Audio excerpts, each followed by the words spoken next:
of substance P. Okay, so now we learn regarding the pharmacology substance P. So substance P is a neurotransmitter. Okay, already you learn in the introduction chapter, that is regarding substance P. So substance P, it is a neurotransmitter or neuromodulator, but it cannot be synthesized from the neuron. But it have the actions like a neurotransmitter. So it is involved in the transmissions of the information from one cell to another cell, from organ to the brain or brain to the organ regarding the information of a pain. Substance P mainly involved in the to regulate the pain sensations, or it can send information regarding pain from organ to the brain, and whatever the answer was generated, that answer was carried by the substance P towards the organ. So due to this only reason, the substance P is known as a neuromodulator or a neurotransmitter, but is actually cannot be synthesized from the neurons.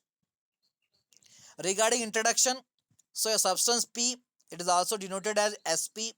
It is a decapeptide. It is also derived from the proteins like alpha, beta, gamma, protochitin. Substance P is a neurotransmitter or neuromodulator because it is involved in the transmissions of the pain information. It is widely distributed in peripheral nervous system and central nervous system. So due to that, it is involved in the to carries the message regarding the pain from nerve system to the CNS or within the CNS. Then the endogenous receptors for SP is a G protein coupled receptors. So that they are called the neurokinin 1 receptor. So here the substance P, it can act on the certain receptors. So those are known as the neurokinin receptor, that is NK1R. So these all are the G protein coupled receptor. It means somewhere they show the action by activating the G proteins. So regarding biosynthesis, the substance P is synthesized from the substance P precursors like neurokinin. Then, in the presence of monooxygenase or PAM enzyme, the substance P can be activated. Then, finally, in the presence of once again, so the AC enzyme, it can be metabolized. A substance P regarding the role, it can bind on the substance P receptor, that is NK1 receptors, and involved in the to cause of the pain, or it can transfer the information regarding the pain.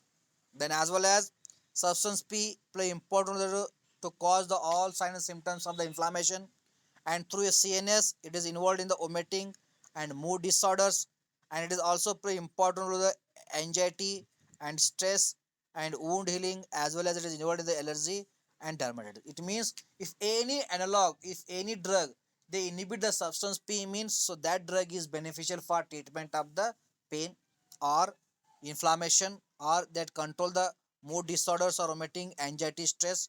Even they are helpful for treatment of the allergic reactions like allergy and dermatitis. So these are the physiological role of the substance P. But substance P is a neuromodulators or neurotransmitters mainly play important role in the transmission of information regarding the pain from organ to the brain, brain to the organs, or from one cell to the another cells. But it also participate in the cause of inflammation, vomiting, or it can swing the moods, or it also play important anxiety, stress, wound healing, allergy, and dermatitis.